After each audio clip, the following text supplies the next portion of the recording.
Hi and welcome to another edition of winemastery.co.uk, and this is part one of the episode where we match or pair white wine with cheese. I'm really excited this one because, as I was just saying in the intro, it's the first time actually I've always assumed it was just red wine with cheese. How stupid am I? No, not stupid. It's just I'm going to introduce you to some new things in the wine and cheese world. Excellent. Okay, yes, wine and cheese pairing or matching. Now again, it's a very it's a personal thing again. However, what I've chosen for us today are 3 white wines and 3 cheeses, which I personally think go together very, very well. So we shall begin with number 1. Whoa! Whoa! Now I know we will have, I'm pretty sure we've tried all these wines before, but obviously we've never paired them with cheese before. So our first wine is one of my good old favourites, the Chenin from South Africa, which I'm positive we will have tried a few times. Very light, very easy wine. And this is one well, in fact, the 3 wines I've put on this evening are 3 wines which generally, when I do my private wine and cheese tasting evenings, are the 3 I would put together to begin with. So let us have a little go of the wine first, and I'm going to give us a cheese to match it. And it's going to be interesting to see what you think. Okay. Very interesting. This is Chenin Blanc. The Chenin Blanc, yeah, from South Africa, but the very light, easy one. This is when I start my tastings, I always say, you know, about overcomplicating wines. This is not overcomplicated. This is basic, just to warm your taste buds up. Okay. But very fruity. it is. Well, this is that kind of. I would describe this as crisp green apples. Nothing exciting, nothing too complicated. Nothing you should be really looking for in there, other than those crisp green apples. But what I will want you to notice in here, with it being a young wine, it should have a fair whack of acidity in there. The acidity should be quite apparent. It smells quite sweet to me. Really? Yeah. Is that the? Did you just do that through your right nostril then? No. I saw you do that. I saw you. So you're learning. Yeah, possibly. I would have. Well, I don't know. Anyway, let's get this taste buds warmed up. Let's see.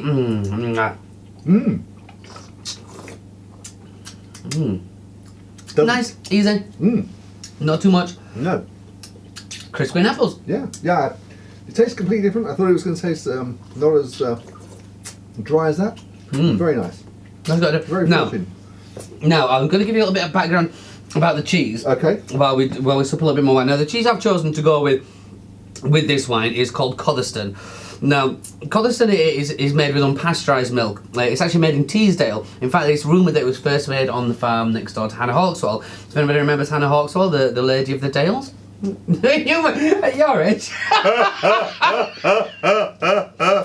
Well, Hannah Hawkswell was a lady who lived in the Dales. Which Dales? In Teesdale. Okay. But she lived apparently in this little farm which had no running water, and she had a single cow. She lived there till being about 60 years old, all in all. But then she was discovered. I mean, have a Google of her, Hannah Hawkswell. And when they discovered her, they took on the trip to New York and just introduced her to the civilized world as such. Really? Yeah. Quite an interesting tale. And there's plenty of books about her as well. So if you go to Google, and you're not going to go into any strange website. No, if you put Hannah Hawkswell, Lady of the Dales in, just Lady of the Dales. Nothing more, nothing less. So yeah, and this cheese, like I said, it's made with unpasteurised milk. So to be unpasteurised, to make a cheese, obviously a pasteurised milk, they warm the milk up to, I think it's 67 degrees, and that kills off kind of the bacteria, and then that would be called a pasteurised cheese. Whereas unpasteurised cheeses, I would always champion as being the better ones, because an unpasteurised cheese, it leaves the bacteria in there, so it tends to develop and get quite interesting cheeses. Well, very interesting, and they tend to ripen up a little bit more. This in particular one, they also wax, so it keeps a lot more moisture in there. So it's one I always describe as, without sounding horrible, like a Wensleydale with style. So I want you to have a little go. It's that one in the triangles. The triangle ones. That's the one. I remember getting these in little triangular silver packs. No, you don't. No, you don't. Not dear. I'm not so sure it matches the wine quite as well.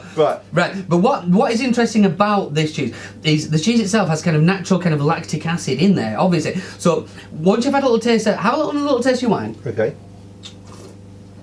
And so that little kind of acidity in there, and that kind of makes your mouth water, is still there. Have a taste of your cheese, which is a delicious cheese in itself. They would call this a territorial cheese as well. But you see, that is quite creamy. Compare that to a Wensleydale. Your Wensleydale tends to be... There's nothing not nice about a Wednesday. Wednesday is delicious, especially with Christmas cake, but it does tend to be a wee bit dry, whereas this has kept a lot more of the moisture in there. And also, what I'm really interested in is that kind of natural lactic acid within the cheese. So after tasting that, and going back to your wine, what you should notice is the two kind of acidities have cancelled each other out, so you should be able to pull a little bit more from your wine. Okay.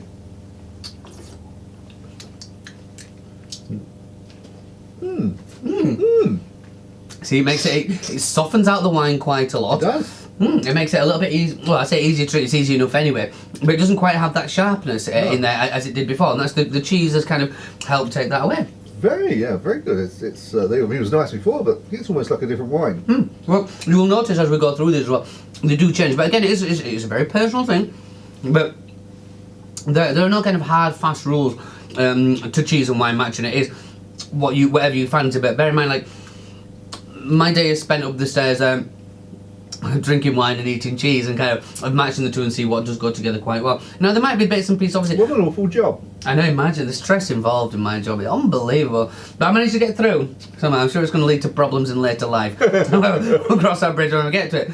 But no, what I tend to say on my wine test as well is quite interesting, because I hold them for about 20 people.